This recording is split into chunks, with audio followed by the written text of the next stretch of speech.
Bon dia, bona tarda, bon vespre, bona nit. Soc en Pere i aquestes són les notícies d'Higini Televisió.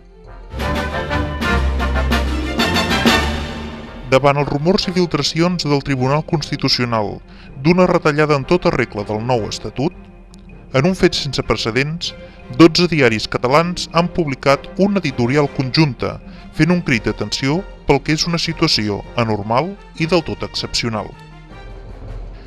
Fem un repàs del tortuós naixement de l'Estatut. El Parlament, com a seu dels representants del poble de Catalunya, després de durs debats i negociacions, va aprovar de proposar al Congrés espanyol la modificació de l'Estatut d'Autonomia del 1979. El Congrés de Diputats, seu dels representants dels pobles d'Espanya, va debatre, retallar i aprovar el nou Estatut d'Autonomia de Catalunya. El Senat, on estan representats tots els territoris d'Espanya, també aprovà la redacció del text que, posteriorment, fou ratificat pel poble de Catalunya per mitjà d'un referèndum.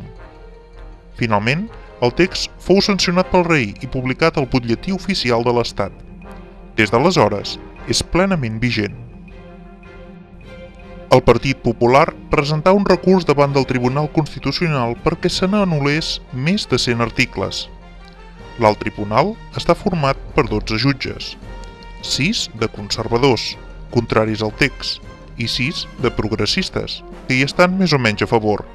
Ara bé, un dels jutges progressistes ha estat recusat a petició del Partit Popular i apartat de les deliberacions, i un jutge conservador ha mort sense que hagi estat substituït per manca d'acord entre socialistes i populars. A més, dos dels seus membres, un conservador i un progressista, s'han desmarcat dels respectius grups i defensen una sentència intermèdia, és a dir, de compromís, amb fortes retallades al text. Així doncs, el futur de la màxima norma catalana depèn de la decisió de tan sols 10 magistrats. Al marge de si un tribunal pot o no anul·lar no només la voluntat de 3 cambres legislatives, sinó també la de tot un poble, expressada a les urnes, el Tribunal Constitucional, considerada la màxima institució judicial espanyola, està vivint els moments de màxim desprestigi d'ençà de la seva creació. Les deliberacions per decidir si l'Estatut cap dins de la Constitució ja fa més de 3 anys que duren. En menys temps es va consensuar i redactar tota la Carta Magna.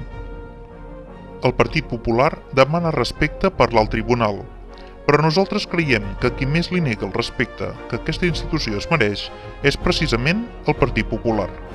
La Constitució diu que el Tribunal Constitucional ha d'estar format per 12 magistrats, i negant-se a cobrir-ne les baixes, el PP col·loca aquest òrgan en un estat d'excepcionalitat intolerable i sense precedents.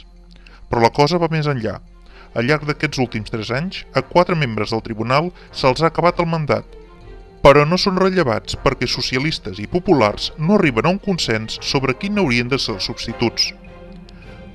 Estem, per tant, sotmesos a una institució caduca que veu perillar la seva legitimitat davant de les pressions i les travetes dels mateixos grups polítics que afirmen defensar-la. Ells tampoc hi ajuden. Són els mateixos a saltar-se el seu propi reglament, que diu que les deliberacions han de ser secretes, i en fan filtracions per posar més pressió a l'assumpte. Ni el poble de Catalunya ni l'espanyol es mereixen aquest espectacle indignant i lamentable. Per tot això, la cadena Higini Televisió ha decidit adherir-se a l'editorial conjunta publicada pels diaris catalans, sota el títol La dignitat de Catalunya. Senyors magistrats, inhibeixin-se. Respectin la voluntat expressada democràticament pel poble català i treballin per recuperar el prestigi que ja ningú els confereix. Això és tot per avui. Ens podeu trobar a les 24 hores a higiniherrero.cat. Us mantindrem informats.